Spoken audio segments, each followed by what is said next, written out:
শুভ দুপুর সুপ্রিয় ছাত্ররা, আশা করি তোমরা ভালো আছো।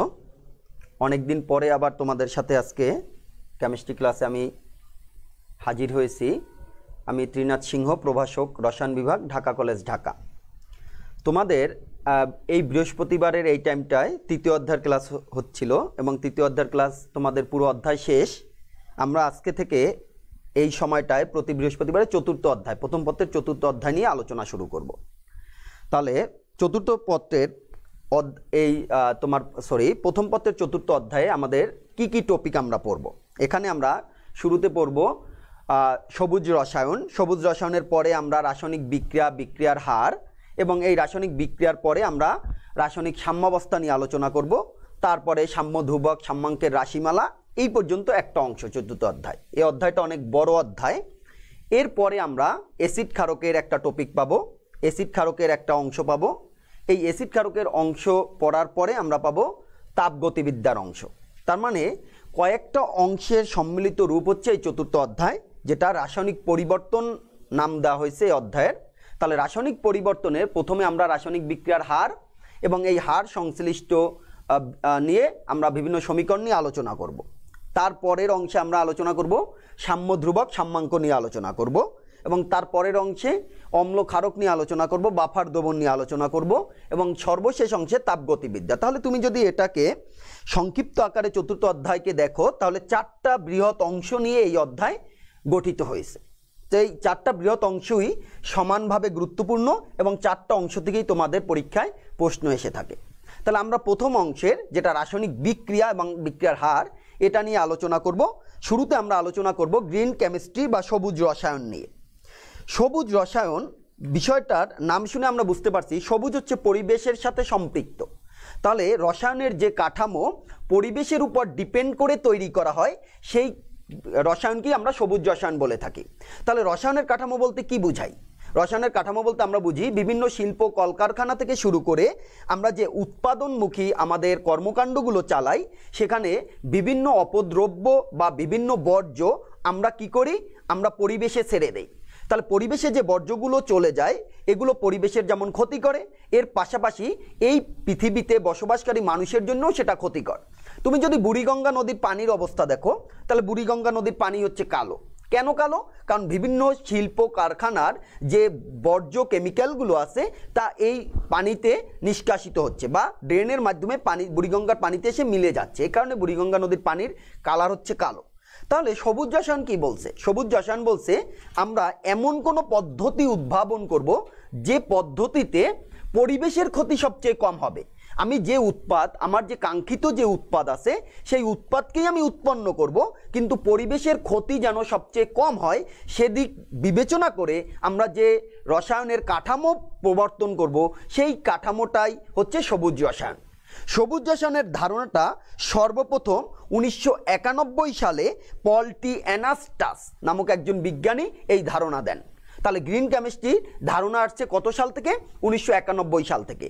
এবং তার পরবর্তীতে এই গ্রিন কেমিস্ট্রি 12টি মূলনীতির উপর প্রতিষ্ঠিত, অর্থাৎ 12টি মূলনীতিকে ধরে এই গ্রিন কেমিস্ট্রিকে সাজানো হলো। এই মূলনীতিগুলো যদি তুমি পড়ো, তাহলে দেখতে পাবে যে মূলনীতিগুলোর প্রথম কথাই হচ্ছে বর্জ্য পদার্থ যথাসম্ভব আমরা হ্রাস করব। অর্থাৎ আমি উৎপাদনের ক্ষেত্রে এমন করব যে আমার মূল যে প্রোডাক্ট, আমার কাঙ্ক্ষিত যে প্রোডাক্ট, আমার ইস্পিত যে প্রোডাক্ট, সেটা বেশি করে উৎপাদন করব এবং বর্জ্য যাতে কম উৎপন্ন হয় সেদিকে খেয়াল রাখব। এরপরে বলা হলো অ্যাটম ইকোনমির কথা, পরমাণু অর্থনীতি। অ্যাটম ইকোনমিতে বলা হলো যে অ্যাটম ইকোনমির মান সর্বোচ্চ করার আমরা চেষ্টা করব। আমি আসবো অ্যাটম ইকোনমি কি এটার বিস্তারিততে। এরপরে আমরা আমাদের পরিবেশকে নিরাপদ রাখবো, আমাদের যে দ্রাবকগুলো ব্যবহার করব সেটা যেন স্বাস্থ্যসম্মত হয়, আমরা কম ঝুঁকিপূর্ণ দ্রব্যকে ব্যবহার করব, আমরা বিক্রিয়াকে ত্বরান্বিত করার জন্য প্রভাবক ব্যবহার করব, ইত্যাদি ইত্যাদি। এগুলোর উপর ভিত্তি করেই সবুজ রসায়ন প্রতিষ্ঠিত। সবুজ রসায়নের অন্যতম মূল উপাদান হলো বা অন্যতম মূল নীতিটা হলো অ্যাটম ইকোনমি বা পরমাণু অর্থনীতি। তাহলে আমরা যদি দেখি অ্যাটম ইকোনমি কি, অ্যাটম ইকোনমিকে যদি আমি সংক্ষেপে AE দ্বারা প্রকাশ করি, তাহলে বলা হলো অ্যাটম ইকোনমি সমান হলো কাঙ্ক্ষিত উৎপাদের ভর, কাঙ্ক্ষিত বা ইস্পিত উৎপাদের ভর। তাহলে অ্যাটম ইকোনমি সমান কাঙ্ক্ষিত উৎপাদের ভর ভাগ হচ্ছে মোট বিক্রিয়ক ভাগ মোট বিক্রিয়ক অথবা উৎপাদের, ভাগ মোট বিক্রিয়ক অথবা উৎপাদের ভর। এইটাকে যখন তুমি শতকরায় প্রকাশ করবা তখন সেটাকে আমরা বলবো পরমাণু অর্থনীতি বা অ্যাটম ইকোনমি।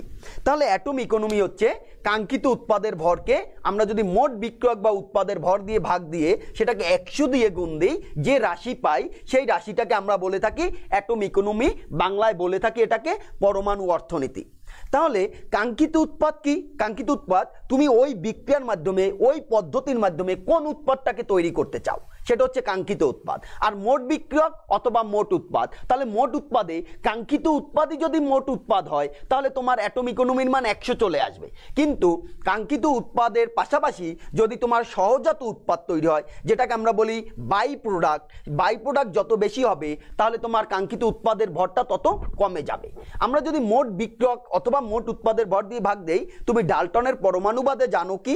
ডাল্টনের পরমাণুবাদে কোনো রাসায়নিক বিক্রিয়ায় কোনো পরমাণুর সৃষ্টিও হয় না, ধ্বংসও হয় না। তাহলে মোট বিক্রিয়কের ভর যত হবে কোনো রাসায়নিক বিক্রিয়ায় মোট উৎপাদের ভরও একই হবে। এ কারণে আমি কাঙ্ক্ষিত উৎপাদের ভরকে মোট বিক্রিয়ক বা মোট উৎপাদের ভর যেটা দিয়েই ভাগ দেই না কেন, আমার এক্ষেত্রে এই পরিমাণটা একই হবে, এই পরিমাণটা একই হবে। মনে করো তুমি কোনো রাসায়নিক বিক্রিয়ায় কি তৈরি করতে চাও? আমি রাসায়নিক বিক্রিয়ায় ইথিলিন অক্সাইড তৈরি করতে চাই। এই ইথিলিন অক্সাইড তৈরি করার জন্য আমি কি নিলাম? ইথিন নিলাম, ইথিন যোগ ক্লোরিন যোগ মনে করো আমরা ক্যালসিয়াম হাইড্রোক্সাইড, এটা দিয়ে আমি এই রাসায়নিক বিক্রিয়াটার মাধ্যমে ইথিলিন অক্সাইড তৈরি করব। তাহলে এই ইথিলিন অক্সাইড যে আমি তৈরি করব, এখানে আমার উৎপন্ন হবে C2H4O প্লাস CaCl2 প্লাস উৎপন্ন হবে পানি। তাহলে আমার টার্গেট প্রোডাক্টকে আমি কাকে উৎপন্ন করতে চাচ্ছি? আমি উৎপন্ন করতে চাচ্ছি ইথিলিন অক্সাইডকে, আমি উৎপন্ন করতে চাচ্ছি ইথিলিন অক্সাইডকে। তাহলে এই বিক্রিয়ার জন্য আমার অ্যাটম ইকোনমি কত? এই বিক্রিয়ার জন্য আমার অ্যাটম ইকোনমি হবে, এই বিক্রিয়ার জন্য অ্যাটম ইকোনমি হবে কাঙ্ক্ষিত উৎপাদের ভর। তাহলে এখানে কাঙ্ক্ষিত উৎপাদের ভর হচ্ছে C2H4O, কার্বন দুটা 12 12 24, 24 8 4 28, 28 আর 16 38, 8 6 44। তাহলে এটার ভর হচ্ছে 44 ভাগ মোট বিক্রিয়কের ভর অথবা মোট উৎপাদের ভর। তাহলে মোট উৎপাদের ভর যদি তুমি ক্যালকুলেশন করো তাহলে C2H4 এর জন্য আসবে 12 12 24 8 4 28 যোগ ক্লোরিন 2 অণুর জন্য 35 71, ক্যালসিয়াম হাইড্রোক্সাইডের জন্য হবে 40 আর তোমার 16 আর 1 17 দুগুণে 34, তাহলে 40 আর 34 হবে 74। এটাকে যদি তুমি 100 দিয়ে গুণ দাও তাহলে তুমি এই বিক্রিয়ার জন্য অ্যাটম ইকোনমি বের করতে পারবে। যদি তুমি ক্যালকুলেশন করে দেখো তাহলে মোস্ট প্রবাবলি এটার মান আসবে 25.43%। তাহলে এই বিক্রিয়ার অ্যাটম ইকোনমি কত? 25.43%। তাহলে দেখো 25% তুমি কাঙ্ক্ষিত উৎপাদ পেয়েছো, তাহলে তোমার বাই প্রোডাক্ট কতটুকু? 75%। তাহলে তুমি কি যেটা উৎপন্ন করছো, যে উৎপাদটা উৎপন্ন করছো সেখানে তুমি তোমার কাঙ্ক্ষিত উৎপাদের পরিমাণ পেয়েছো খুব কম, কিন্তু অনাকাঙ্ক্ষিত উৎপাদ বা বাই প্রোডাক্টের পরিমাণটা পেয়েছো বেশি। তাহলে এই অনাকাঙ্ক্ষিত উৎপাদটা আমার কি করবে? এটা আমার ব্যবহার অযোগ্য, তাহলে এটা পরিবেশে চলে যাবে, এটা বর্জ্য হবে। তাহলে এটা বর্জ্য হলে কি হবে? এটা পরিবেশের যেমন ক্ষতি করবে, আমাদের বিভিন্ন প্রাণীর ক্ষতি করবে, এর পাশাপাশি অর্থনৈতিকভাবে আমি কি হব? লুজার হব। কারণ আমার যদি প্রোডাকশন লস বেশি হয় তাহলে আমার উৎপাদনে আমি ওইটা দিয়ে লাভজনকভাবে করতে পারবো না। তাহলে এমন কোন পদ্ধতি আছে যে পদ্ধতিতে আমি ইথিলিন অক্সাইড তৈরি করব কিন্তু সেখানে অ্যাটম ইকোনমির মান বেশি হবে? তাহলে দেখা গেল যদি আমি এটা করি, দেখো আমি ইথিলিনের সাথে আমি যদি অক্সিজেনের বিক্রিয়া করি, ইথিলিন যোগ অক্সিজেন, এখানে আমি যদি সিলভারকে প্রভাবক হিসেবে নেই, তাপমাত্রা নেই 250 ডিগ্রি সেলসিয়াস, তখন উৎপাদটা হবে ইথিলিন অক্সাইড, তখন আমার উৎপাদটা হয়ে যায় ইথিলিন অক্সাইড। তাহলে এই ক্ষেত্রে দেখো তুমি, এই ক্ষেত্রে অ্যাটম ইকোনমি তোমার কত? এই রাসায়নিক বিক্রিয়ার ক্ষেত্রে অ্যাটম ইকোনমির মান হবে কাঙ্ক্ষিত উৎপাদের ভর। তাহলে কাঙ্ক্ষিত উৎপাদের ভর কত তোমার? কাঙ্ক্ষিত উৎপাদের ভর হচ্ছে 44 ভাগ হচ্ছে মোট উৎপাদের ভর বা মোট বিক্রিয়কের ভর। মোট বিক্রিয়কের ভর যদি আমি এটার দেখি তাহলে হচ্ছে 28 আর হাফ মোল অক্সিজেনের হচ্ছে 16, তাহলে 16 গুণ 100। তাহলে তোমার অ্যাটম ইকোনমি কত আসে দেখো? 28 আর 16 হচ্ছে 44, তাহলে 44 ভাগ 44 1 গুণ 100, তার মানে 100%। তার মানে ইথিলিন অক্সাইড যদি আমি তৈরি করতে চাই তাহলে আমি এই যে ইথিনের সাথে কোল্ডিন আর ক্যালসিয়াম হাইড্রোক্সাইডের বিক্রিয়া, তার থেকে আমি যদি ইথিনের সাথে অক্সিজেনের বিক্রিয়া করি তাহলে অ্যাটম ইকোনমির মান সর্বোচ্চ হয়। তাহলে আমি কি হচ্ছি, আমি পরিবেশের জন্য ক্ষতিকর কোনো সহজাত উৎপাদ তৈরি করতেছি না, এর পাশাপাশি আমি ওই শিল্পক্ষেত্রে এই পদ্ধতিতে উৎপাদন করলে আমার প্রোডাক্ট আসতেছে বেশি, তাহলে আমি অর্থনৈতিকভাবে কি হব, লাভবান হব। তাহলে এভাবে আমরা অ্যাটম ইকোনমি ক্যালকুলেশন করে বলতে পারি কোন বিক্রিয়াটি বা কোন পদ্ধতিটি আমার পরিবেশের জন্য সহজ হবে, পরিবেশের জন্য ক্ষতিকর কম হবে এবং অর্থনৈতিকভাবে আমি লাভবান হব। তাহলে অ্যাটম ইকোনমি বা পরমাণু অর্থনীতি এর জন্য খুব একটি গুরুত্বপূর্ণ টার্ম এই সবুজ রসায়নের জন্য। আমরা বিভিন্ন শিল্পক্ষেত্রে ম্যালেইক অ্যানহাইড্রাইড প্রস্তুত করে থাকি। ম্যালেইক অ্যানহাইড্রাইড, এই ম্যালেইক যে অ্যানহাইড্রাইড তৈরি করি, দেখো এই ম্যালেইক অ্যানহাইড্রাইড আমরা কিভাবে তৈরি করতে পারি একটু যদি দেখি। ম্যালেইক অ্যানহাইড্রাইড আমরা বিউটেন থেকেও তৈরি করতে পারি, এর পাশাপাশি আমরা ম্যালেইক অ্যানহাইড্রাইড বেনজিন থেকেও তৈরি করতে পারি। বিউটেনের দহনেও ম্যালেইক অ্যানহাইড্রাইড তৈরি হয়, বেনজিনের দহনেও ম্যালেইক অ্যানহাইড্রাইড তৈরি হয়। আমরা একটু যদি বিক্রিয়া দুটি দেখি, দেখো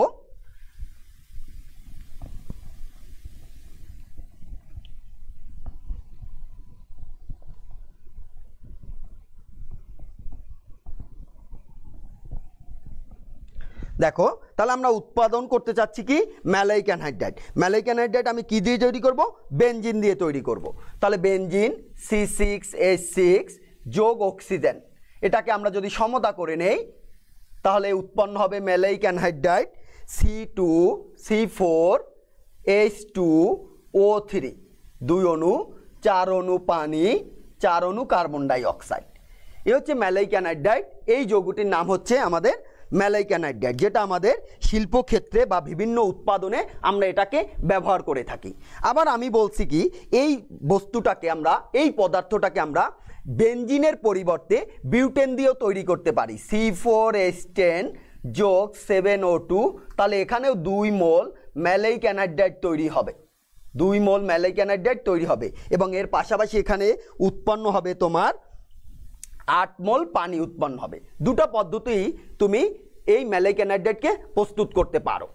তাহলে দেখো এই ম্যালেইক অ্যানহাইড্রাইড যে আমি দুটি পদ্ধতিতে প্রস্তুত করলাম, এখানে এটা আমি দিলাম 1 নং পদ্ধতি, এটা দিলাম 2 নং পদ্ধতি। তাহলে 1 নং পদ্ধতিতে আমার অ্যাটম ইকোনমি কত, 1 নং পদ্ধতিতে আমার অ্যাটম ইকোনমি হবে এইটুকের ভর ভাগ হবে মোট বিক্রয়ক অথবা মোট উৎপাদের ভর। অ্যাটম ইকোনমি বের করার ক্ষেত্রে তোমাকে সর্বদা ওই রাসায়নিক বিক্রিয়াটাকে সমতা করে নিতে হবে। মোল সংখ্যা যদি সমতা না করো তাহলে অ্যাটম ইকোনমির মান ভুল হবে। তাহলে আমি ম্যালেইক অ্যানহাইড্রাইড কোন পদ্ধতিতে প্রস্তুত করব, আমি কি বেনজিন থেকে প্রস্তুত করব না বিউটেন থেকে প্রস্তুত করব, সেটা ডিপেন্ড করবে তাদের অ্যাটম ইকোনমির মানের উপর। তুমি যদি প্রথমটার ক্ষেত্রে অ্যাটম ইকোনমির মান বের করো তাহলে দেখবা তার অ্যাটম ইকোনমির মান আসবে 44.15%। তাহলে এটার অ্যাটম ইকোনমি হচ্ছে 44.15%। কিন্তু আমি যদি বিউটেন থেকে অ্যাটম ইকোনমি বের করি তার মান হবে 57.63%, 57.63%। তাহলে দেখো তুমি বেনজিনের পরিবর্তে যদি বিউটেন দিয়ে ম্যালেইক অ্যানহাইড্রাইড প্রস্তুত করো সেক্ষেত্রে অ্যাটম ইকোনমির মান এক্ষেত্রে অনেক বেশি হয়। তাহলে আমি কোন পদ্ধতিতে প্রস্তুত করব, আমি অবশ্যই এই দ্বিতীয় পদ্ধতিতে ম্যালেইক অ্যানহাইড্রাইডকে প্রস্তুত করব। আমি অবশ্যই এই দ্বিতীয় পদ্ধতিকে ম্যালেইক অ্যানহাইড্রাইড প্রস্তুত করব। ম্যালেইক অ্যানহাইড্রাইডের গাঠনিক সংকেতটা যদি দেখো, গাঠনিক সংকেত হচ্ছে এমন,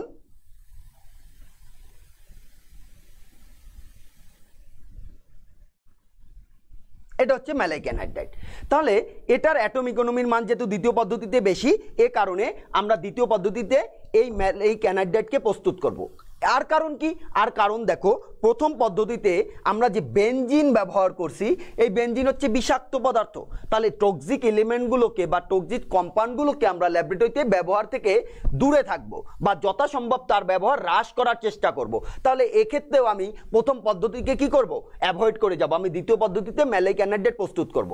আরেকটা কারণ দেখো, প্রথম পদ্ধতিতে কার্বন ডাই অক্সাইড উৎপন্ন হয়, তাহলে যে কার্বন ডাই অক্সাইড তুমি উৎপন্ন করলে সে কার্বন ডাই অক্সাইড কোথায় চলে যাবে, সে কার্বন ডাই অক্সাইড বায়ুমণ্ডলে চলে যাবে। বায়ুমণ্ডলে চলে গেলে সে কি হবে, কার্বন ডাই অক্সাইড হচ্ছে গ্রিন হাউস গ্যাস তোমরা জানো, তাহলে সে ভূপৃষ্ঠ থেকে বিকিরিত তাপকে ধরে রাখবে, তাহলে ভূপৃষ্ঠের তাপমাত্রা বৃদ্ধিতে সে সহায়তা করবে, তাহলে সেক্ষেত্রে আমরা প্রথম পদ্ধতিকে অ্যাভয়েড করতে পারি। তাহলে ম্যালিক অ্যানহাইড্রাইড প্রস্তুতির ক্ষেত্রে আমরা এই দুটি বিক্রিয়ার মধ্যে যদি কম্পেয়ার করি তাহলে তিনটা পয়েন্ট আমরা বলতে পারি। প্রথম পয়েন্ট হচ্ছে দ্বিতীয় পদ্ধতির অ্যাটমিক মান প্রথম পদ্ধতি থেকে অনেক বেশি।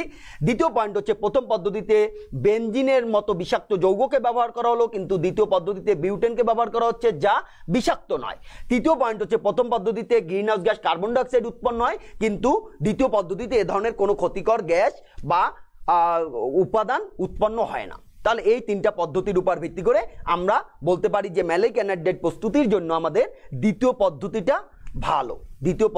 ভালো। এভাবে আমরা অ্যাটম ইকোনমির মান বের করতে পারি। তাহলে তোমাকে যদি যে কোনো বিক্রিয়া দেয় তুমি তাহলে সেটা সহজেই বের করে বলতে পারবে, সেটা ক্যালকুলেশন করে বলতে পারবে কোন পদ্ধতিতে তোমার জন্য এটা উৎপাদন সহজ হবে, কোন পদ্ধতিতে তোমার জন্য উৎপাদন সহজ হবে। মনে করো তুমি ইথানল প্রস্তুত করতে চাও।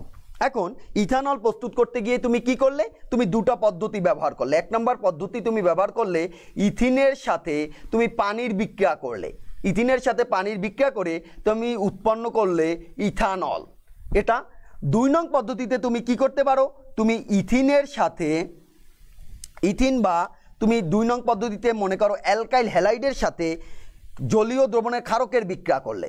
তাহলে আমি মনে করো অ্যালকাইল হ্যালাইড নিলাম, ইথাইল ক্লোরাইড যোগ জলীয় দ্রবণের ক্ষারক সোডিয়াম হাইড্রোক্সাইড, এক্ষেত্রে আমি ইথানল প্রস্তুত করতে পারি। এবং ইথানল প্রস্তুত যেটা হবে C2H5OH যোগ হবে সোডিয়াম ক্লোরাইড। এবার তুমি দেখো এই যে দুটি পদ্ধতিতে তুমি ইথানল প্রস্তুত করলে, তুমি কোন পদ্ধতিতে ইথানলটাকে প্রস্তুত করবে সেটা ডিপেন্ড করবে তুমি কোন পদ্ধতিতে অ্যাটম ইকোনমির মান বেশি পাও। যে পদ্ধতিতে তুমি অ্যাটম ইকোনমির মান বেশি পাবে সেই পদ্ধতিতেই তুমি ইথানলকে প্রস্তুত করবে। তাহলে তোমাদের কাজ হচ্ছে এই দুই পদ্ধতির মধ্যে কোন পদ্ধতিতে আমরা ইথানলকে প্রস্তুত করব সেটা ক্যালকুলেশন করে তোমরা তোমাদের উত্তর বলবে যে এই দুই পদ্ধতির মধ্যে 1 নং পদ্ধতিতে আমাদের অ্যাটম ইকোনমি কত, 2 নং পদ্ধতিতে অ্যাটম ইকোনমি কত হবে। তাহলে এই হচ্ছে আমাদের অ্যাটম ইকোনমি। তাহলে অ্যাটম ইকোনমি বের করার ক্ষেত্রে আমরা যেটা খেয়াল রাখবো, সর্বদা আমরা রাসায়নিক বিক্রিয়াটাকে সমতা করে এরপরে অ্যাটম ইকোনমির মান বের করব। আরেকটি ফ্যাক্টর দ্বারা আমরা এই কোনো রাসায়নিক বিক্রিয়াকে মূল্যায়ন করে থাকি, সেই ফ্যাক্টরটা হচ্ছে এনভায়রনমেন্টাল ফ্যাক্টর। এনভায়রনমেন্টাল ফ্যাক্টর এটাকে সংক্ষেপে আমরা বলে থাকি ই ফ্যাক্টর। এনভায়রনমেন্টাল ফ্যাক্টরকে আমরা সংক্ষেপে বলে থাকি ই ফ্যাক্টর। তাহলে ই ফ্যাক্টর সমান কি, ই ফ্যাক্টর সমান বলা হয় দেখো ই ফ্যাক্টর বা এনভায়রনমেন্টাল ফ্যাক্টর সমান বলা হয় মোট বর্জ্যের ভর, তুমি যে বর্জ্য বা বাই প্রোডাক্ট উৎপন্ন করতেছো তার ভর ভাগ মোট উৎপাদের ভর। তাহলে এই দুটার অনুপাত হচ্ছে ই ফ্যাক্টর। তাহলে ই ফ্যাক্টর হবে দুটি ভরের অনুপাত। আমরা এর আগে কি দেখলাম, আমরা দেখলাম অ্যাটম ইকোনমির মান যত বেশি হবে ওই বিক্রিয়া তত সবুজ রসায়নকে সাপোর্ট করবে, তাও ওই বিক্রিয়া আমার তত লাভজনক হবে। কিন্তু ই ফ্যাক্টরের ক্ষেত্রে তুমি তাকাও, ই ফ্যাক্টরের মানের ক্ষেত্রে যদি তুমি দেখো ই ফ্যাক্টরের মান যত বেশি হবে বর্জ্যের পরিমাণ তত বাড়বে। তার মানে বর্জ্য পদার্থের পরিমাণ যত বেশি হবে ই ফ্যাক্টর তত বেশি হবে। তাহলে সেটা নিশ্চয়ই আমার জন্য খারাপ হবে, পরিবেশের জন্য খারাপ হবে, আমার ইন্ডাস্ট্রির জন্য খারাপ হবে। তাহলে আমরা কি করব, ই ফ্যাক্টরের মান সর্বোচ্চ করার চেষ্টা করব না, ই ফ্যাক্টরের মান সর্বনিম্ন করার চেষ্টা করব। তাহলে ই ফ্যাক্টর যত সর্বনিম্ন হবে এবং অ্যাটম ইকোনমি যত বেশি হবে সেটা তত সবুজ রসায়নকে সাপোর্ট করবে, সেটা তত বেশি আমার ইন্ডাস্ট্রির ক্ষেত্রে বা শিল্প ক্ষেত্রে আমার জন্য তত লাভজনক হবে। এ হচ্ছে আমাদের সবুজ রসায়নের আলোচনা। তাহলে সবুজ রসায়নের দুটো গুরুত্বপূর্ণ অংশ হচ্ছে, একটা হচ্ছে আমাদের ই ফ্যাক্টর আর একটা হচ্ছে অ্যাটম ইকোনমি। এ দুটা তোমরা ভালো মতো পড়বে। এরপরে আসো সবুজ রসায়নের পরে এই চ্যাপ্টারে আমরা চলে যাব রাসায়নিক বিক্রিয়ার দিক। রাসায়নিক বিক্রিয়া কত দিকে সংগঠিত হতে পারে, রাসায়নিক বিক্রিয়া কিভাবে সংগঠিত হতে পারে। যে কোনো রাসায়নিক বিক্রিয়া দেখো, মনে করো একটা রাসায়নিক বিক্রিয়ায় বিক্রিয়ক হচ্ছে এ, উৎপাদ হচ্ছে বি, তাহলে বিক্রিয়াটা এ থেকে বি এর দিকে ধাবিত হবে। আবার বিক্রিয়াটাকে আমরা এভাবেও প্রকাশ করে থাকি, এ থেকে বি উভয় দিকে অর্ধ তীর চিহ্ন দিয়ে প্রকাশ করে থাকি। তাহলে প্রথম ক্ষেত্রে আমরা বিক্রিয়াটাকে একদিকে তীর দিয়ে প্রকাশ করলাম, দ্বিতীয় ক্ষেত্রে আমরা বিক্রিয়াটাকে উভয় দিকে তীর চিহ্ন দিয়ে প্রকাশ করলাম। একদিকে তীর চিহ্ন দিয়ে প্রকাশ করা মানে হচ্ছে বিক্রিয়াটাই একাভিমুখী হবে, উভয় দিকে তীর চিহ্ন দিয়ে প্রকাশ করা মানে হচ্ছে বিক্রিয়াটি উভমুখী হবে, বিক্রিয়াটি উভমুখী হবে। তাহলে রাসায়নিক বিক্রিয়া কতভাবে সংঘটিত হতে পারে? দুইভাবে সংঘটিত হতে পারে, একটা হচ্ছে একাভিমুখী বিক্রিয়া, একটা হচ্ছে উভমুখী বিক্রিয়া। তাহলে একাভিমুখী বিক্রিয়া কাকে বলবো? যে বিক্রিয়া শুধুমাত্র বিক্রিয়ক থেকে উৎপাদের দিকে অর্থাৎ সম্মুখ দিকে সংঘটিত হয়ে থাকে সেই বিক্রিয়াকে একাভিমুখী বিক্রিয়া বা একমুখী বিক্রিয়া বলবো। উভমুখী বিক্রিয়া বলবো যে বিক্রিয়া সম্মুখ এবং পশ্চাৎ উভয় দিকে সংঘটিত হয়ে থাকে সেই বিক্রিয়াকে উভমুখী বিক্রিয়া বলবো। বাস্তবে যত রাসায়নিক বিক্রিয়া আছে সকল রাসায়নিক বিক্রিয়াই হচ্ছে কি বিক্রিয়া? উভমুখী বিক্রিয়া। তাহলে কখন আমরা এটাকে একাভিমুখী বিক্রিয়া বলে নেই? যখন তার সম্মুখবর্তী বিক্রিয়ার হার এবং এর তুলনায় পশ্চাৎবর্তী বিক্রিয়ার হার অতি নগণ্য হয়, অর্থাৎ একটার সাপেক্ষে আরেকটা খুব নগণ্য, তখন ওই বিক্রিয়াটাকে আমরা একাভিমুখী বিক্রিয়া ধরে নেই। যেমন যে কোনো অধক্ষেপণ বিক্রিয়া, যে কোনো প্রশমন বিক্রিয়া, যে কোনো লবণের বিক্রিয়া, এগুলো হচ্ছে সব একাভিমুখী বিক্রিয়া হিসাবে ধরে নেই। কিন্তু বাস্তবে আমরা কি বলি? বাস্তবে একাভিমুখী বিক্রিয়া বলতে কোনো বিক্রিয়াই পৃথিবীতে নেই, সকল বিক্রিয়াই উভমুখী বিক্রিয়া। মনে করো তুমি উসাইন বোল্টের সাথে দৌড় প্রতিযোগিতায় অংশগ্রহণ করছো, তাহলে উসাইন বোল্ট আর তুমি যদি 1 কিলোমিটার দৌড় প্রতিযোগিতায় অংশগ্রহণ করো, তাহলে উসাইন বোল্ট যখন 1 কিলোমিটারে পৌঁছে যাবে তখন তোমার দূরত্ব কত হবে? বা আমরা যদি আরও দূরত্বটা বাড়িয়ে দেই, 5 কিলোমিটার করে দেই, তাহলে তার যে দৌড়ানোর যে বেগ বা সে যে দূরত্ব অতিক্রম করবে তার সাপেক্ষে তোমার বেগ অতি নগণ্য হবে। তখন সম্মুখবর্তী বিক্রিয়ার বেগের তুলনায় যখন পশ্চাৎবর্তী বেগ এভাবে নগণ্য হয় তখন সেইটাকে আমরা বলি একাভিমুখী বিক্রিয়া। কিন্তু বাস্তবে কোনো বিক্রিয়াই একাভিমুখী বিক্রিয়া নয়। মনে করো তুমি একটা বিক্রিয়া হচ্ছে A যোগ B, এই বিক্রিয়ায় উৎপাদ পেলে C যোগ D। এখন তুমি এই বিক্রিয়াটা যদি সাম্যাঙ্ক বের করো, সাম্য ধ্রুবক বের করো K, তাহলে K সমান হবে তার উৎপাদের সক্রিয় ভর ভাগ হচ্ছে বিক্রিয়কের সক্রিয় ভর, এটা। এখন এই K এর মান যদি A B নাই থাকে তাহলে K এর মান কত হবে? K এর A B এর পরিবর্তে হবে 0। তাহলে দেখো C ভাগ D ভাগ 0 কখন? যখন তুমি বলছো সকল বিক্রিয়ক উৎপাদে পরিণত হলো। সকল বিক্রিয়ক যদি আমার উৎপাদে পরিণত হয় তাহলে A ও B এর পরিমাণ 0, কারণ A ও B আর বিক্রিয়ায় নেই, সব C এবং D তে রূপান্তরিত হয়ে গেল। তাহলে আমার K কত আসতেছে? K আসতেছে ইনফিনিটি। তাহলে K আসতেছে ইনফিনিটি। এখন যদি তুমি মুক্ত শক্তির পরিবর্তন, যদিও তোমাদের এটা টপিকটা বাইরে, মুক্ত শক্তির পরিবর্তনে K এর মান বসাও, তাহলে দেখবা মুক্ত শক্তির পরিবর্তনও আমাদের চলে আসবে ইনফিনিটি। কিন্তু মুক্ত শক্তির পরিবর্তন কখনো অসীম হতে পারে না। এ কারণে আমরা সহজেই বলতে পারি যে কোনো রাসায়নিক বিক্রিয়ায় এমন কোনো বিক্রিয়া নেই যে বিক্রিয়ায় সকল বিক্রিয়ক উৎপাদে পরিণত হয়। সকল বিক্রিয়ক উৎপাদে পরিণত হয় না। তাহলে সকল বিক্রিয়ক যদি আমার উৎপাদে পরিণত না হয় তাহলে কিছু না কিছু বিক্রিয়ক আমার থাকবেই। যদি কিছু না কিছু বিক্রিয়ক আমার অবশ্যই থাকে তাহলে বিক্রিয়াটা সর্বদা হবে উভমুখী। তাহলে এই উভমুখী বিক্রিয়াকে কখন আমরা একাভিমুখী ধরে নিব? যখন এই উভমুখী বিক্রিয়ারে একটি বিক্রিয়ার বেগের তুলনায় অপর বিক্রিয়ার বেগ হবে খুব নগণ্য, তখন সেই বিক্রিয়াটাকে আমরা একাভিমুখী ধরে নেই। এখন উভমুখী বিক্রিয়া তাহলে কি? কখনো উভমুখী বিক্রিয়া শেষ হবে না, উভমুখী বিক্রিয়া কখনো শেষ হবে না। এবং এই বিক্রিয়াটা যখন শুরু থাকে তখন বিক্রিয়ক থেকে উৎপাদের দিকে রেট বেশি থাকে, উৎপাদ থেকে বিক্রিয়কের দিকে রেটটা থাকে কম। সময় যত অতিবাহিত হয় উৎপাদের পরিমাণ হ্রাস পায়, বিক্রিয়কের পরিমাণ হ্রাস পায়, উৎপাদের পরিমাণ বৃদ্ধি পায়, এবং একসময় এসে উভয় দিকের হার যখন সমান হয়ে যায়, অর্থাৎ সম্মুখবর্তী বিক্রিয়ার হার এবং পশ্চাৎবর্তী বিক্রিয়ার হার যখন সমান হয় তখন এরা পরস্পর সাম্যাবস্থায় চলে যায়। সাম্যাবস্থায় যখন বিক্রিয়া চলে যায় তখন তুমি 9 10-এ পড়ে আসছো লাসাতেলের নীতি অনুযায়ী ওর যদি কোনো নিয়ামক তুমি পরিবর্তন না করো তাহলে এই সাম্যাবস্থা অনন্তকাল ধরে চলতে থাকবে। অর্থাৎ তাহলে এই বিক্রিয়াটা কখনো কি হবে না? শেষ হবে না। এই বিক্রিয়াটা কখনো শেষ হবে না। তাহলে যে কোনো রাসায়নিক বিক্রিয়াই আমাদের উভমুখী হবে, এবং যখন একটা সম্মুখবর্তী বিক্রিয়ার বেগ পশ্চাৎবর্তী বেগের তুলনায় খুব বেশি হবে তখন ওই বিক্রিয়াটাকে আমরা একাভিমুখী ধরে নিতে পারি। তাহলে আমি শিল্পক্ষেত্রে একটি উৎপাদ তৈরি করতে চাই, এই উৎপাদ তৈরি করতে গিয়ে আমার সকল বিক্রিয়াই যদি উভমুখী হয় তাহলে আমি বিক্রিয়ক থেকে উৎপাদ তৈরি করতেছি, আবার উৎপাদ ভেঙে বিক্রিয়ক তৈরি হচ্ছে, তাহলে আমার বিক্রিয়ায় কোনো উৎপাদই আমি কোনোদিনও পাবো না। তাহলে শিল্পক্ষেত্রে আমি কি উৎপাদন করতেছি? তাহলে শিল্পক্ষেত্রে আমি বিক্রিয়ক উৎপাদ বানাচ্ছি, উৎপাদ আবার বিক্রিয়ক হয়ে যাচ্ছে। তার মানে কি? তার মানে হচ্ছে তাহলে শিল্পক্ষেত্রে তুমি কোনো উৎপাদই পাবে না। তাহলে কি করতে হবে? এই উভমুখী বিক্রিয়াকে তোমাকে একাভিমুখী বিক্রিয়ায় পরিণত করতে হবে। এই উভমুখী বিক্রিয়াকে একাভিমুখী বিক্রিয়ায় পরিণত করতে হবে। তাহলে আসো আমরা যে কোনো উভমুখী বিক্রিয়াকে কিভাবে একাভিমুখী বিক্রিয়ায় পরিণত করতে পারি সেটা দেখি। একটা উভমুখী বিক্রিয়াকে একাভিমুখী বিক্রিয়ায় কিভাবে পরিণত করা যায়। প্রথম পদ্ধতি যদি আমরা দেখি, মনে করো আমরা ক্যালসিয়াম কার্বনেটকে তাপ দিব, তাহলে ক্যালসিয়াম কার্বনেটকে যদি তাপ দেই তাহলে সেটা উৎপন্ন হবে ক্যালসিয়াম অক্সাইড আর কার্বন ডাই অক্সাইড।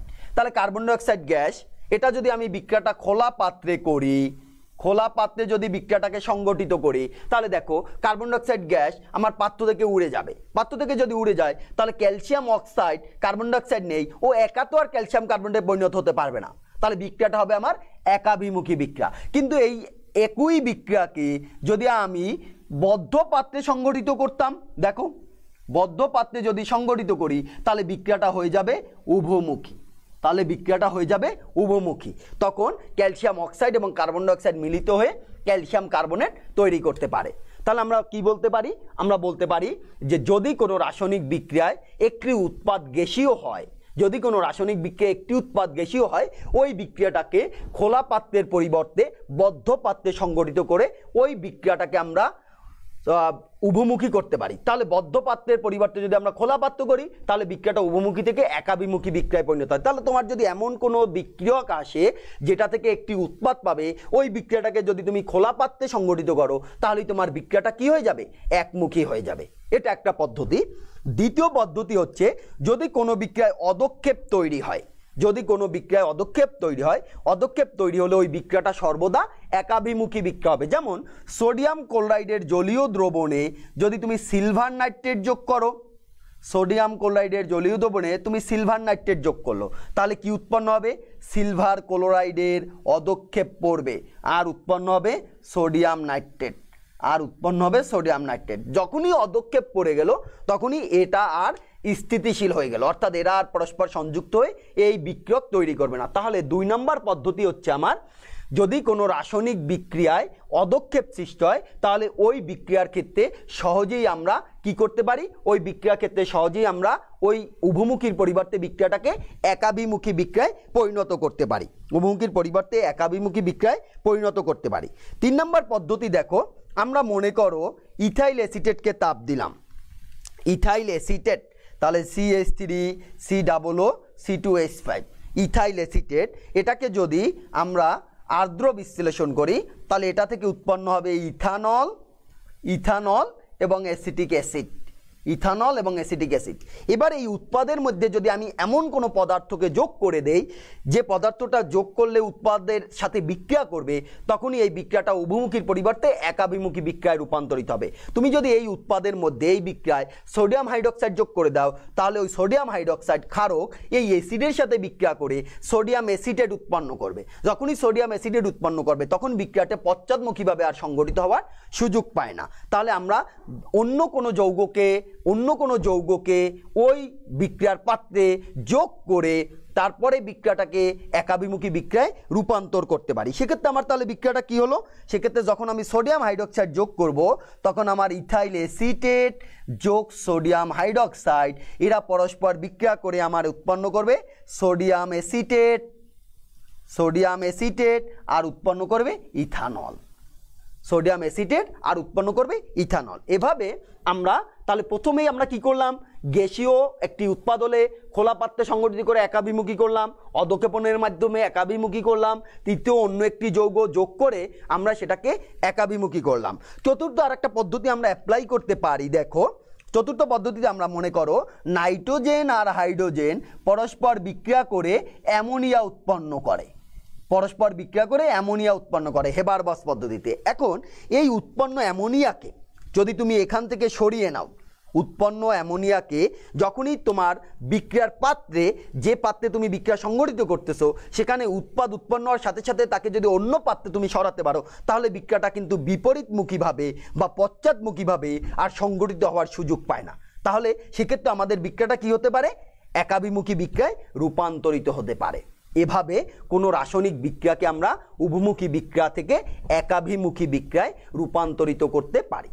তাহলে এ হলো আমাদের রাসায়নিক বিক্রিয়া সংশ্লিষ্ট আমাদের বিক্রিয়া। তাহলে কত প্রকার দেখলাম আমরা? 2 প্রকার, একটা উভমুখী বিক্রিয়া, একটা একাভিমুখী বিক্রিয়া। তারপরে আমরা বললাম কি যে সকল বিক্রিয়াই হচ্ছে উভমুখী বিক্রিয়া। তাহলে সকল বিক্রিয়া উভমুখী হলে আমি উৎপাদ কিভাবে পাবো? সেই উৎপাদ পাওয়ার জন্য আমাকে ওই উভমুখী বিক্রিয়াকে একাভিমুখী বিক্রিয়ায় রূপান্তর করতে হবে। তাহলে উভমুখী বিক্রিয়াকে আমি একাভিমুখী বিক্রিয়ায় কিভাবে রূপান্তর করব? সেটা আমরা দেখলাম যে এই পদ্ধতিগুলো অবলম্বন করে বা অনুসরণ করে আমরা সহজেই সেটাকে একাভিমুখী বিক্রিয়ায় রূপান্তর করতে পারি। এবার আসো আমরা পরের টপিকে চলে যাই। পরের টপিক হচ্ছে আমাদের রাসায়নিক বিক্রিয়া এবং রাসায়নিক বিক্রিয়ার হার নিয়ে আমরা আলোচনা করব। তাহলে এখন আমরা আলোচনা করব বিক্রিয়ার হার নিয়ে। বিক্রিয়ার হার মানে কি, কোন ধরনের বিক্রিয়ার হার আমরা নির্ণয় করব সেটা আমরা দেখব। বিক্রিয়ার হার জনসংখ্যা বৃদ্ধির হার। মানে কি? হার মানে হচ্ছে সময়ের সাপেক্ষে কতটা বৃদ্ধি পেল। তোমাকে যদি বলা হয় জনসংখ্যা বৃদ্ধির হার কত, তাহলে তুমি সময়ের সাপেক্ষে সেটা বের করবে যে সময়ের সাপেক্ষে আমার এত সালে জনসংখ্যা এত ছিল, এত বছরে আমার জনসংখ্যা এত বৃদ্ধি পেয়েছে, তাহলে কতটুকু প্রতি বছর বৃদ্ধি পেয়েছে সেভাবে যেহেতু আমরা হার নির্ণয় করি, ঠিক একইভাবে কোনো রাসায়নিক বিক্রিয়ার ক্ষেত্রেও আমরা হার বের করতে পারি। মনে করো একটা রাসায়নিক বিক্রিয়ায় আমার বিক্রিয়ক হচ্ছে এ থেকে উৎপাদ তৈরি হলো, এ থেকে উৎপাদ তৈরি হলো। যখন বিক্রিয়াটা শুরু তখন আমার এ ছিল কত পার্সেন্ট? যখন বিক্রিয়াটা শুরু তখন আমার এ ছিল 100%, উৎপাদ ছিল কত? 0। কখন? যখন টাইম 0। যখন টাইম 0 তখন আমার বিক্রিয়ক ছিল 100, উৎপাদ ছিল 0। টাইম যত অতিবাহিত হবে আমার বিক্রিয়ক আস্তে আস্তে কমবে, উৎপাদের পরিমাণ বাড়তে থাকবে। আমি মনে করি t সমান 5 সেকেন্ডে 5 সেকেন্ড সময়ে আমার বিক্রিয়ক আছে 70, বিক্রিয়ক আছে 70, উৎপাদ হলো 30 ধরে নিলাম আমি। আবার যখন আমার t সমান 10 সেকেন্ড আমি ধরে নিলাম, তখন আমি মনে করি এটা হচ্ছে 40, 40, এটা হচ্ছে 60। তাহলে এই 5 সেকেন্ড সময়ের ব্যবধানে দেখো, 5 সেকেন্ড থেকে 10 সেকেন্ড, এই 5 সেকেন্ড সময়ের ব্যবধানে বিক্রিয়ক হ্রাস পেল 70 থেকে 40 আর উৎপাদ বৃদ্ধি পেল 30 থেকে 60। তাহলে ও কতটুকু বৃদ্ধি পেল? ও 30 বৃদ্ধি পেল। ও কতটুকু হ্রাস পেল? ও 30 হ্রাস পেল। তাহলে এই যে 30 ভাগ সময়, এটাকে যদি তুমি বের করো, এই উৎপাদের পরিমাণকে যদি সময়ের পরিবর্তন দিয়ে ভাগ করো, উৎপাদের পরিবর্তন বা বিক্রিয়কের পরিবর্তনকে যদি সময়ের পরিবর্তন দিয়ে ভাগ করো, তাহলেই তুমি বিক্রিয়ার হার পেয়ে যাবে। তাহলে সময় যত অতিবাহিত হবে আমার বিক্রিয়কের পরিমাণ হ্রাস পাবে, উৎপাদের পরিমাণ বৃদ্ধি পাবে। তাহলে বিক্রিয়ার হার তুমি কাকে বলবে? বিক্রিয়ার হার তুমি বলবে সময়ের সাপেক্ষে উৎপাদের ঘনমাত্রা বৃদ্ধির হার অথবা বিক্রিয়কের ঘনমাত্রা হ্রাসের হার। তাহলে সময়ের সাপেক্ষে উৎপাদের ঘনমাত্রা বৃদ্ধির হার অথবা বিক্রিয়কের ঘনমাত্রা হ্রাসের হারকেই বিক্রিয়ার হার বলে। তাহলে আমরা বললাম কি, সময়ের সাপেক্ষে উৎপাদের ঘনমাত্রা বৃদ্ধির হার অথবা বিক্রিয়কের ঘনমাত্রা হ্রাসের হারকেই বিক্রিয়ার হার বলে। তাহলে আমরা কোন ধরনের বিক্রিয়ার জন্য বিক্রিয়ার হার নির্ণয় করব? বলো, কোন ধরনের বিক্রিয়ার জন্য? মনে করো আমি একটা বিক্রিয়া দিলাম, সোডিয়াম ক্লোরাইডের জলীয় দ্রবণে সিলভার নাইট্রেট যোগ করলাম, সোডিয়াম ক্লোরাইডের জলীয় দ্রবণে সিলভার নাইট্রেট যোগ করলাম। তাহলে এক্ষেত্রে আমার বিক্রিয়ার হার কেমন হবে? আমি কিভাবে নির্ণয় করব? বিক্রিয়ার হার এক্ষেত্রে সরাসরি আমরা নির্ণয় করতে পারবো না। তাহলে সোডিয়াম ক্লোরাইড যোগ সিলভার নাইট্রেট, এই বিক্রিয়ায় সিলভার ক্লোরাইডের অধক্ষেপ পড়বে আর সোডিয়াম নাইট্রেট উৎপন্ন হবে। এই বিক্রিয়াটা এত দ্রুত ঘটে যে তাদের ক্ষেত্রে বিক্রিয়ার হার সরাসরি নির্ণয় করা যায় না। মনে করো 10⁻⁶ সেকেন্ড সময় নেয় এই বিক্রিয়াটা সম্পন্ন হতে। তাহলে এই বিক্রিয়াটা কেমন বিক্রিয়া? এই বিক্রিয়াটা অতি দ্রুত বিক্রিয়া। এই বিক্রিয়াটা হচ্ছে আমাদের অতি দ্রুত বিক্রিয়া। এই অতি দ্রুত বিক্রিয়ার ক্ষেত্রে আমরা বিক্রিয়ার হার বের করতে পারি না। তাহলে ভেরি ফাস্ট রিঅ্যাকশনের ক্ষেত্রে আমরা কখনো রিঅ্যাকশন রেট বের করতে পারবো না। ভেরি ফাস্ট রিঅ্যাকশনের ক্ষেত্রে আমরা কখনো রিঅ্যাকশন রেট বের করতে পারবো না বা বের করি না। দ্বিতীয় আরেকটা মনে করো তুমি যে ভেরি স্লো রিঅ্যাকশন, খুব ধীরগতির বিক্রিয়া। খুব ধীরগতির বিক্রিয়া কি? মনে করো তোমার বাসায় যে আয়রন বা লোহা আছে সেটাই মরিচা ধরতেছে। তাহলে আয়রন যোগ অক্সিজেন যোগ জলীয় বাষ্প, এটা মিলে মরিচা হচ্ছে Fe2O3H2O। এই যে মরিচা ধরছে তোমার বাসায় লোহায়, সেটা কত দিনে, কত মাসে? দেখা গেছে এটা 1 বছর ধরে সংগঠিত হতে থাকে। তাহলে খুবই ধীর গতিতে এই বিক্রিয়া সংগঠিত হতে থাকে। তাহলে এই সকল বিক্রিয়ার ক্ষেত্রেও আমরা বিক্রিয়ার হার বের করি না। এই সকল বিক্রিয়ার ক্ষেত্রে আমরা বিক্রিয়ার হার বের করি না। তাহলে কার ক্ষেত্রে বিক্রিয়ার হার বের করব? মডারেট রিঅ্যাকশনের ক্ষেত্রে। মডারেট রিঅ্যাকশন কারা? যারা অতি দ্রুত এবং খুব ধীর, ভেরি ফাস্ট এবং ভেরি স্লো, এর মাঝামাঝি বিক্রিয়া। ভেরি ফাস্ট এবং ভেরি স্লো এই ধরনের রিঅ্যাকশনের ক্ষেত্রে আমরা বিক্রিয়ার হার বের করব। মনে করো তুমি হেবারবস পদ্ধতিতে অ্যামোনিয়া উৎপাদন করছো। এই হেবারবস পদ্ধতিতে অ্যামোনিয়া উৎপাদন, এটা একটি 5 মিনিট 10 মিনিট 1 ঘন্টা 2 ঘন্টা সময়ের মধ্যে বিক্রিয়াটি সংগঠিত হয়। এই ধরনের বিক্রিয়ার ক্ষেত্রে বিক্রিয়ার হার বের করব আমরা। তাহলে এই অংশে আমরা আলোচনা করব যে বিক্রিয়ার হার সেটা কোন ধরনের বিক্রিয়ার ক্ষেত্রে খুব দ্রুত ঘটে অথবা খুব ধীর গতিতে ঘটে, এই ধরনের বিক্রিয়া ব্যতীত অন্যান্য বিক্রিয়ার ক্ষেত্রে অর্থাৎ এদের মাঝামাঝি গতিসম্পন্ন বিক্রিয়ার ক্ষেত্রে আমরা বিক্রিয়ার হারকে বের করে থাকি। তাহলে আসো বিক্রিয়ার হার কাকে বলে আবার যদি বলি, বিক্রিয়ার হার আমরা বলছি যে সময়ের সাপেক্ষে উৎপাদের ঘনমাত্রা বৃদ্ধির হার অথবা বিক্রিয়কের ঘনমাত্রা হ্রাসের হারকেই বিক্রিয়ার হার বলে। সময়ের সাপেক্ষে উৎপাদের ঘনমাত্রা বৃদ্ধির হার অথবা বিক্রিয়কের ঘনমাত্রা হ্রাসের হারকেই বিক্রিয়ার হার বলে। তাহলে আসো এই বিক্রিয়ার হার আমরা কিভাবে বের করতে পারি।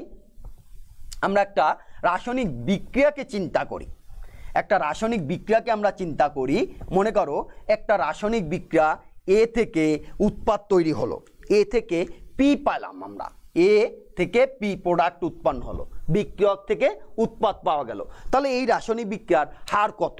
এই রাসায়নিক বিক্রিয়ার হার আমরা উৎপাদের সাপেক্ষেও বের করতে পারবো, বিক্রিয়কের সাপেক্ষেও বের করতে পারবো। উৎপাদের সাপেক্ষেও বের করা যাবে, বিক্রিয়কের সাপেক্ষেও বের করা যাবে। আমি মনে করি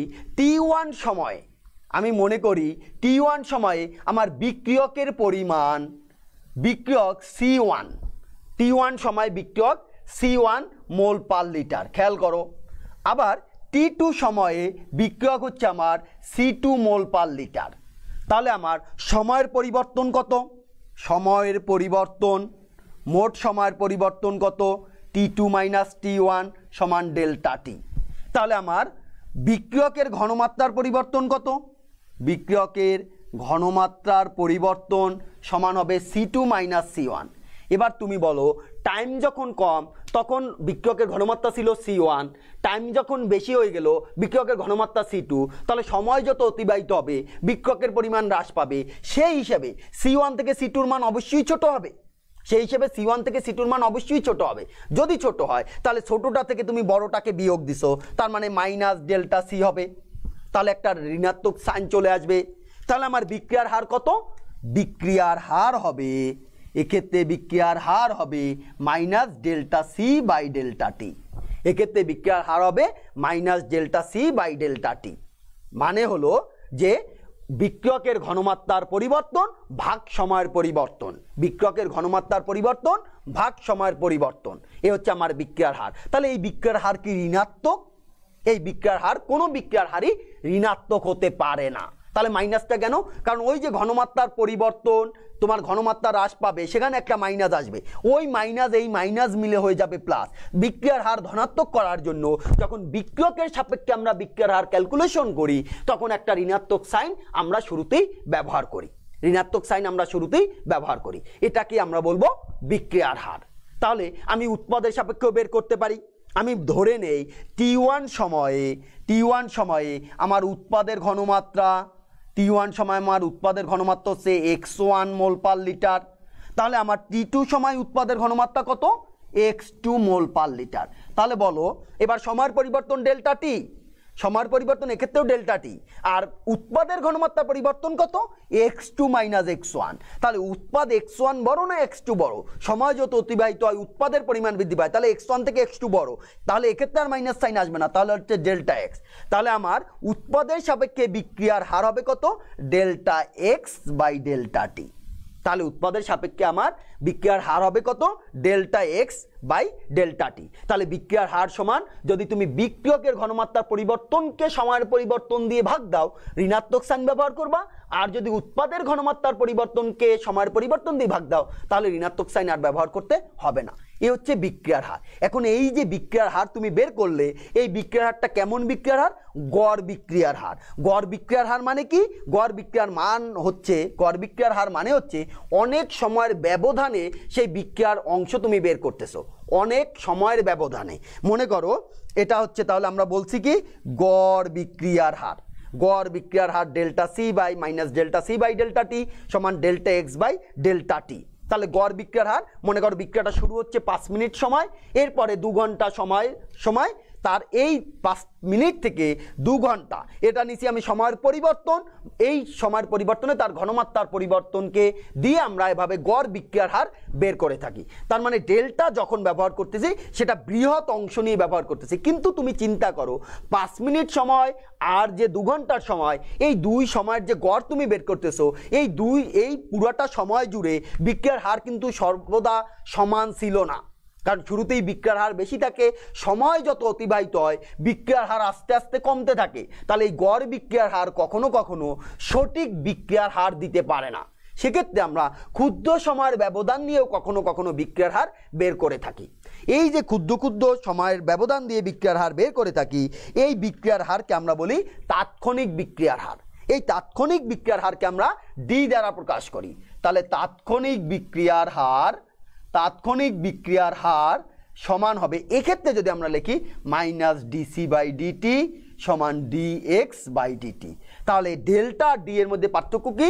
ডি হচ্ছে অতি ক্ষুদ্র, আর ডেল্টা হচ্ছে একটু বৃহৎ পরিসরে, এই পার্থক্য। তাহলে তাৎক্ষণিক বিক্রিয়ার হার মাইনাস ডিসি বাই ডিটি সমান হবে ডিএক্স বাই ডিটি। তাহলে আমরা বিক্রিয়ার হার সবসময় বের করব কার সাপেক্ষে? বিক্রিয়কের সাপেক্ষে বের করলে মাইনাস দিব, উৎপাদের সাপেক্ষে বের করে আমরা ওই মাইনাস চিহ্ন আর দেওয়ার প্রয়োজন হয় না। তাহলে আমরা কি দেখলাম? আমরা দেখলাম সময় যত অতিবাহিত হবে বিক্রিয়কের পরিমাণ আস্তে আস্তে হ্রাস পেতে থাকবে, উৎপাদের পরিমাণ আস্তে আস্তে বৃদ্ধি পেতে থাকবে। সময় যত অতিবাহিত হবে বিক্রিয়কের পরিমাণ আস্তে আস্তে হ্রাস পাবে, উৎপাদের পরিমাণ আস্তে আস্তে বৃদ্ধি পাবে। এখন যদি আমরা বিক্রিয়ক এবং উৎপাদ এদের ঘনমাত্রার সাপেক্ষে সময়ের পরিবর্তনের লেখচিত্র অঙ্কন করি তাহলে কেমন হবে? দেখো, আমি মনে করো নিলাম একদিকে, আমি নিলাম এদিকে বিক্রিয়ক, এদিকে নিলাম সময়। তাহলে আমি নিলাম সময়, এদিকে বৃদ্ধি পাচ্ছে, এদিকে বিক্রিয়কের ঘনমাত্রা নিলাম, বিক্রিয়কের ঘনমাত্রা। তাহলে বিক্রিয়কের ঘনমাত্রা সময়ের সাথে সাথে কি হবে? আস্তে আস্তে হ্রাস পাবে। তাহলে এদের ক্ষেত্রে কাপটা এমন হবে, বিক্রিয়কের ঘনমাত্রা আস্তে আস্তে হ্রাস পাবে, তাহলে আস্তে আস্তে ঘনমাত্রা হ্রাস পেতে থাকবে। হ্রাস পেতে পেতে পেতে পেতে এমন এক সময় যাবে, সময় যতই অতিবাহিত হবে ঘনমাত্রার আর হ্রাস ঘটবে না। সময় যতই অতিবাহিত হবে ঘনমাত্রার আর হ্রাস ঘটবে না। এবার যদি তুমি এটা বিক্রিয়কের ঘনমাত্রা না নিয়ে তুমি যদি উৎপাদের ঘনমাত্রা বনাম সময় নিতে, সময় বনাম উৎপাদের ঘনমাত্রা, সময় বনাম উৎপাদের ঘনমাত্রা, তাহলে দেখো সময় যখন 0 তখন উৎপাদ 0, সময় যত অতিবাহিত হবে উৎপাদের পরিমাণ আস্তে আস্তে বৃদ্ধি পেতে থাকবে, উৎপাদের পরিমাণ আস্তে আস্তে বৃদ্ধি পেতে থাকবে। তাহলে আমরা যদি এই দুটি লেখচিত্রকে একত্রিত করি তাহলে আমরা কি পাই? যদি একত্রিত করি তাহলে আমরা লেখচিত্রটা করতে পারি ঘনমাত্রা বনাম সময়। লেখচিত্রটা আমরা করতে পারি ঘনমাত্রা বনাম সময়। এক্স অক্ষে সময়, ওয়াই অক্ষে হচ্ছে আমার ঘনমাত্রা। তাহলে বিক্রিয়কের কাপটা হবে কেমন? আমার বিক্রিয়কের কাপটা হবে এমন, আর উৎপাদের কাপটা হবে কেমন? আমার উৎপাদের কাপটা হবে এরকম, এরকম। তাহলে উৎপাদে এভাবে বৃদ্ধি পেতে থাকবে আর বিক্রিয়ক এভাবে হ্রাস পেতে থাকবে। এখন যদি এই উৎপাদ এবং বিক্রিয়কে এই দুই ক্ষেত্রে তুমি স্পর্শক অঙ্কন করো, স্পর্শক অঙ্কন করলে তুমি জানো ট্যান থিটা পাবে। ট্যান থিটার মান হবে কত তখন? তাহলে তার ট্যান থিটার মান হবে এখানে যেটা আমরা আগে বের করছিলাম বিক্রিয়কের ক্ষেত্রে মাইনাস ডিসি বাই ডিটি। তাহলে উৎপাদের ক্ষেত্রে এই স্পর্শকের মান কত হবে? D x by d t, d x by DT. তাহলে এটা কার কার? এটা হচ্ছে বিক্রিয়কের জন্য প্রযোজ্য, আর এটা কার জন্য? এটা উৎপাদের জন্য প্রযোজ্য, এটা উৎপাদের জন্য প্রযোজ্য। এভাবে আমরা ঘনমাত্রা বনাম সময় লেখচিত্র অঙ্কন করে সহজেই এই বিক্রিয়ক উৎপাদের জন্য এই যে সময়ের সাপেক্ষে তাদের ঘনমাত্রার পরিবর্তন সেটা বের করতে পারি। তাহলে আমাদের বিক্রিয়ার হার কাকে বলা হলো? বিক্রিয়ার হার বলা হলো সময়ের সাপেক্ষে উৎপাদের ঘনমাত্রা বৃদ্ধি অথবা বিক্রিয়কের ঘনমাত্রা হ্রাসের হারকেই আমরা বিক্রিয়ার হার বলে থাকি। সময়ের সাপেক্ষে উৎপাদের ঘনমাত্রা বৃদ্ধি অথবা বিক্রিয়কের ঘনমাত্রা হ্রাসের হারকেই বিক্রিয়া হার বলে থাকি। এখন মনে করো একটি বিক্রিয়া হচ্ছে এ যোগ বি, এই বিক্রিয়ার উৎপাদ হলো সি যোগ ডি। তাহলে এই বিক্রিয়ার হার কত? তাহলে এই বিক্রিয়ার হার তুমি বিক্রিয়কের সাপেক্ষেও বের করতে পারবে, উৎপাদের সাপেক্ষেও বের করতে পারবে। তাহলে বিক্রিয়ক তো এখানে একাধিক, উৎপাদও একাধিক, একাধিক হলেও যে কোনো একটা বিক্রিয়ক অথবা যে কোনো একটা উৎপাদের সাপেক্ষে তুমি সেটাকে বের করতে পারো। তাহলে বিক্রিয়ার হার সমান না, এর সাপেক্ষে যদি করি আমি d of A by dt, এর ঘনমাত্রার পরিবর্তন ভাগ সময়ের পরিবর্তন, যেহেতু এ বিক্রিয়ক তাহলে মাইনাস, সমান minus d of B by dt. যদি আমি উৎপাদ করি তাহলে সমান হবে ডিসি বাই ডিটি সমান, যদি আমি ডি ধরি, d of D by dt. এভাবে আমরা সহজেই যে কোনো বিক্রিয়ার হার বের করতে পারি। এখন যদি বিক্রিয়াটা এমন হয়, দেখো 2a যোগ 3b, 2a যোগ 3b সমান c যোগ 2d, মনে করো এরকম একটি বিক্রিয়া হয়, তাহলে তাদের ক্ষেত্রে কি হবে? 2a যোগ 3b সমান হবে c যোগ 2d, এটা মনে করো একটা বিক্রিয়া। তাহলে এই বিক্রিয়ার ক্ষেত্রে হার কত হবে? এই বিক্রিয়ার ক্ষেত্রে আমরা দেখো, যদি কোনো রাসায়নিক বিক্রিয়ার সমতাকৃত সমীকরণে বিক্রিয়ক ও উৎপাদসমূহের প্রত্যেকটির অনুপাতকে বিক্রিয়ার স্টকিওমিতি বলে। স্টকিওমিতি বলে। স্টকিওমিতিটা কি? তাহলে তুমি যে বিক্রিয়ক এবং উৎপাদ নিছো তাদের মোল সংখ্যার অনুপাত। মোল সংখ্যা কত? এখানে 2 মোল এ, 3 মোল বি, 1 মোল সি, 2 মোল ডি। তাহলে বিক্রিয়া থেকে আমরা কি বলতে পারি? আমরা বলতে পারি যে এখানে 2 মোল এর সাথে 3 মোল বি বিক্রিয়া করছে, এখানে উৎপন্ন হলো 1 মোল সি আর 2 মোল ডি। তাহলে স্টকিওমিত্রি সমীকরণ অনুযায়ী এই বিক্রিয়ার হার কত হবে? এই বিক্রিয়ার হার হবে d of A by DT. তাহলে মোল সংখ্যা হবে 1/2, এটা হবে মাইনাস। তাহলে এখানে 2 মোল, তাহলে 1 মোলের সাপেক্ষে কত হবে? 2 দিয়ে ভাগ হবে। তাহলে এখানে 3 মোল, 3 মোলের ক্ষেত্রে যদি হয় d of B by dt 3 মোল, তাহলে 1 মোলের জন্য কত? 1/3। তাহলে সি হবে কত? 1 মোল, তাহলে ডি সি বাই ডিটি 1/1 দেওয়ার দরকার নেই। ডি এর জন্য কত হবে? D of D by DT, তাহলে হবে 1/2। তাহলে এই দুটো হবে মাইনাস, এই দুটো হবে প্লাস। এভাবে আমরা বিক্রিয়ার হার বের করতে পারি। তাহলে তুমি বিক্রিয়ার হার যখন বের করবে তোমাকে কি মনে রাখতে হবে? বিক্রিয়ার হারে যদি এভাবে মোল সংখ্যা থাকে সেটা 1/, আকারে চলে যাবে। যে মোল সংখ্যাগুলো থাকবে সেগুলো 1/, আকারে চলে যাবে। আমরা যদি আরেকটি বিক্রিয়া দেখি, দেখো